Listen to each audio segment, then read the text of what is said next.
Being a devoted gym rat, I value training as a sacred ritual. Often doing it twice a day, I always look forward to hitting the weights and getting a pump. While none of this changed for the past 5 years, the COVID crisis happened, preventing many from visiting our second home. Forcing restrictions that made me adopt a never considered option: home and outdoor training. I mean, was there really anything I could do as a pump and endurance addict? Not having a choice, I purchased some basic equipment and started visiting the local street workout parks. Time passed and it turned out that I am doing this for more than 12 months. Yes, over a year of life without the gym. For this, I decided to share my experience and the things I learned. How I'm going to do this is by focusing on what I consider home and outdoor training's most significant downsides and benefits. After examining both, I'll wrap up with a conclusion and my results and future plans regarding working out. So having this said, let's run some intro and proceed with the voiceover.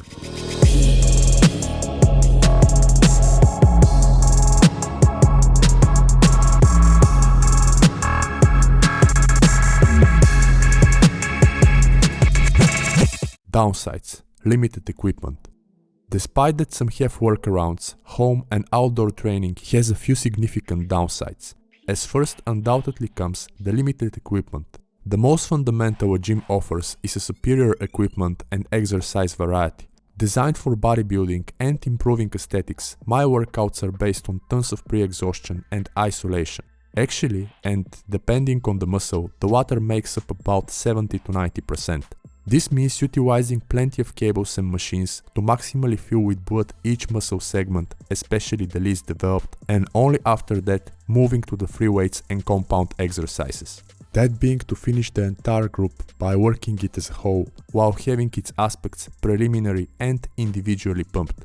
This also means utilizing the quote-unquote less is more principle and working with minimal amounts of resistance/weight. Basically, it's doing things in a somewhat opposite or reversed fashion, and for this I like calling it reversed volume training as found in my book. Unlike the conventional methods, this approach gives maximum control to improve proportions and not worsen the triggered by genetics oversized and underdeveloped body parts. Hence, to work toward obtaining a balanced and well-rounded physique and not merely growing in size. Besides much safer, cables and machines prove to be indispensable for this. Thoroughly isolating the muscle, they enable putting most efforts precisely where most needed, the lagging areas. They also allow for keeping my joints healthy, not overtaxing my nervous system, and maintaining the intensity and frequency high. With all this also comes the access to more or less resistance and different angles when performing a particular movement. Playing a crucial role for all the gains I ever made, this enables using the very best ways for controlling the weight with nothing but the target area. When training at home or outdoors, this whole gamut of tools is greatly diminished. Thus, you're stuck with what you have. And for me, this currently includes several things. 1. Various pull-ups, push-up and parallel bars. 2. A pair of detachable dumbbells. 3. Different resistance bands. And 4. My own body weight. Meaning that achieving similar pumps requires being extra creative and strict when tweaking things.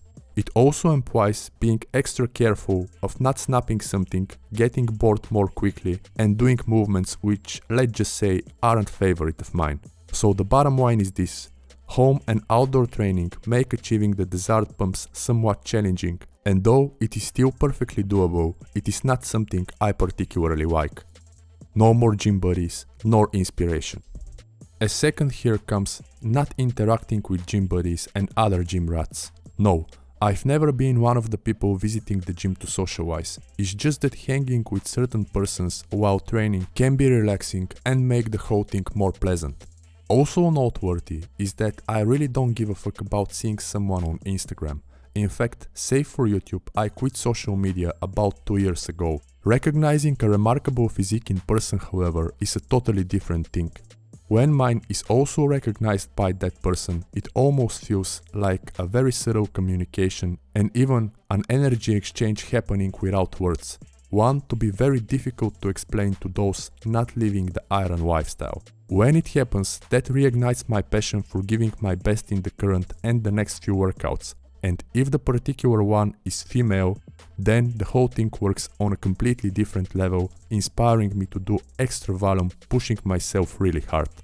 Even that encountering such physiques in the park is also cool, it just doesn't have the same impact on my mind, and a big part of that is because of the different atmosphere and whiting. No whiting in mirrors and dealing with bad weather. Despite not competing or performing a specific routine, flexing is something I religiously do, or at least did, with all my workouts. Considering it a fundamental part of my training, I mostly practice poses engaging the trained muscles, allowing for exceedingly better mind-muscle connection and keeping the intensity high by continuing to drag blood and nutrients into the target area even while resting. Posing has numerous purposes, as written in my book. However, fully taking advantage of it requires two things: great whiting and as many mirrors as there can be. Letting you observe your physique from various angles, the last couple enables seeing the actual progress you've been making and whether you move in the right direction. As also pointed in my book, and unlike the scale or numbers of calories, the mirror never lies. It is both your best friend and your worst critic. What you see is precisely what you get, or more likely, what you have. Two of the things that made me fall in love with the later mentioned gym are its vast mirrors and incredible lighting. Actually, the second is so bright to allow getting great footage with some very basic lenses. Besides that, such lighting in mirrors provide a clear perspective of whether a particular exercise or piece of equipment actually produces results or it rather wastes time. Due to this, I see the proper lighting in mirrors as indispensable tools for bodybuilding. When training at home, none of them is available, or at least they aren't unless having some properly equipped studio or garage. While I do have a decent sized mirror, the same is practically a joke compared to the mentioned. Plus, the lighting is also nowhere near where it should be, so it really isn't the same, and all this definitely lowers my workout's quality. Needless to say, when training outdoors, there aren't mirrors nor lighting. Thereby, save for the feeling, there isn't a way of finding out what kind of pumps you get. Apart from all this, and depending on where you live, outdoor training also implies exercising in cold weather, and this is a downside to which there really isn't a workaround. Benefits: time and energy. Undoubtedly coming first, this one combines several things. The first and most apparent is the lack of need to travel. Despite how close you live, to get to the gym, you inevitably have to travel. Depending on your situation, this may require going through some pretty unnecessary hassle. Starting with reaching the location, the last proceeds with carrying gym clothes and sneakers, changing in the locker room, possibly finding a parking place, getting your membership checked, and repeating the same after the workout. Although some of those weren't my problems due to living close, having a pair of sneakers left in the gym and using my bike to get to the place, the others remained. Adding 15 to 20 minutes per session, this could take up to 40 minutes per day when doing double splits. It also takes energy and resources that can be invested either in actual training or in something else. Eliminating all that, home training on the other hand allows fitting some other activities in your workouts, making the most out of your time. What I mean by that is doing other stuff between the sets. My favorite examples are reading a book or writing. And though I still have to visit the local schoolyard when doing dips and pull-ups, the procedure doesn't take more than 2 to 3 minutes. Money. Based on the gym and your membership, training could be somewhat costly. Providing unlimited access, i.e. the ability to do as many daily workouts as wanted, my annual membership costs around 700 euros. That being for the chosen gym I actually enjoyed visiting due to several reasons. 1. Its location, excellent personnel, owners and equipment selection. 2. Its more private atmosphere to exclude meatheads who unknowingly why think I need their opinion on how to train. And 3. The fact that due to being the first client, I was allowed to film whenever and basically as much as I wanted. Writing this now, I actually don't think the price is that much. Yet, to put it in perspective, I'll say that it is an equivalent of a base model Mac Mini with an M1 chip and a high-end sound card.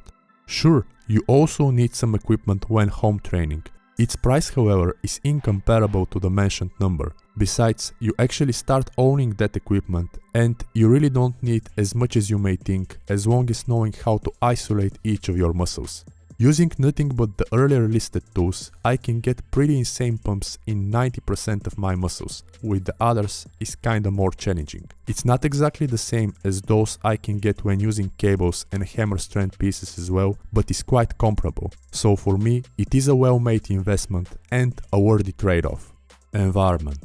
Now, this can be regarded as both a downside and a benefit. Since the first we already covered, here we'll proceed with the second.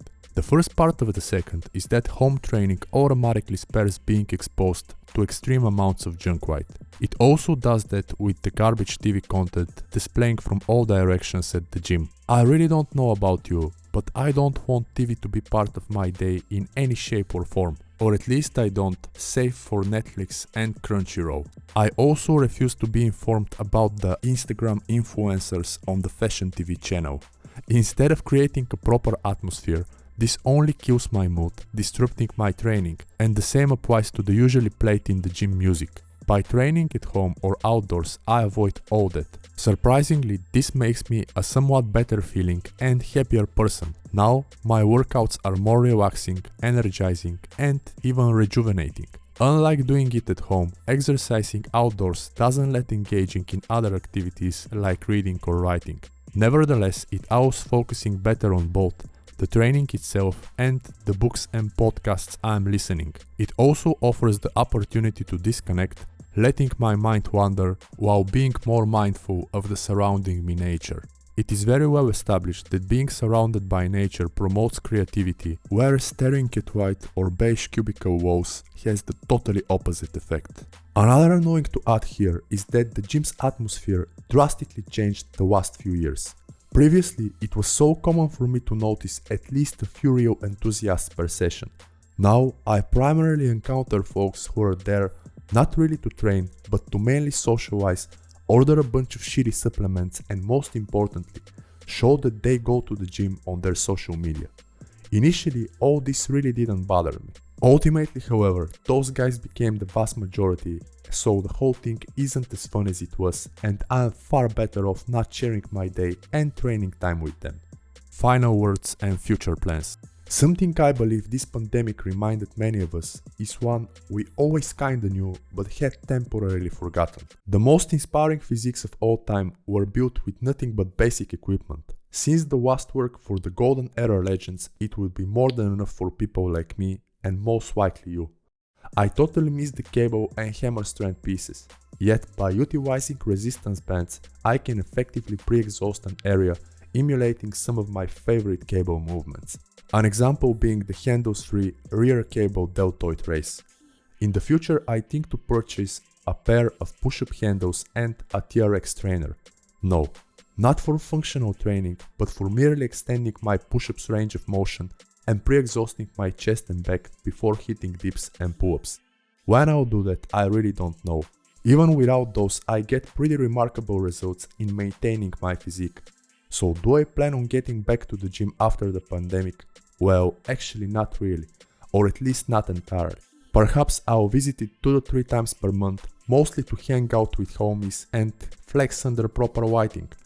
Other than that, I really don't consider buying a membership. Despite it definitely has disadvantages, to me, home and outdoor training seems the totally better deal. I mean, I really can't argue with the saved amounts of money, time and energy. Truth be told, I likely wasn't going to be ready to self-publish my first book a month ago if it wasn't for the second. Plus, I no longer depend on going anywhere to train. This, however, isn't to say that there isn't a benefit to visiting the gym. Actually, it was mainly due to the machines and the cables that I learned how to individually contract my muscles. And if it wasn't for them, that likely was going to take forever. Sure, I'm starting to need fighting my overlapping pecs and drumstick hooking arms a bit harder. Sure, I also can no longer perform exercises like the amazing Smith sissy hack, which is a favorite of mine. Nonetheless, I can cope with all that for what I get in return as a total experience and results / bang for my buck. As mentioned, I consider the transition a good investment and a worthy trade-off. And now, before saying thank you for your time, I'd like to let you know that I published my first book. I actually already did that in the video. Available on both Kindle and paperback, the book is entirely created and formatted by me. The name is Unbiased, Practical Self-Help and Natural Bodybuilding. Although appetite suppression, adopting the OMAD eating pattern, customizing your own workouts and diets in order to build your best physique are its primary focus, the book is for total self-development.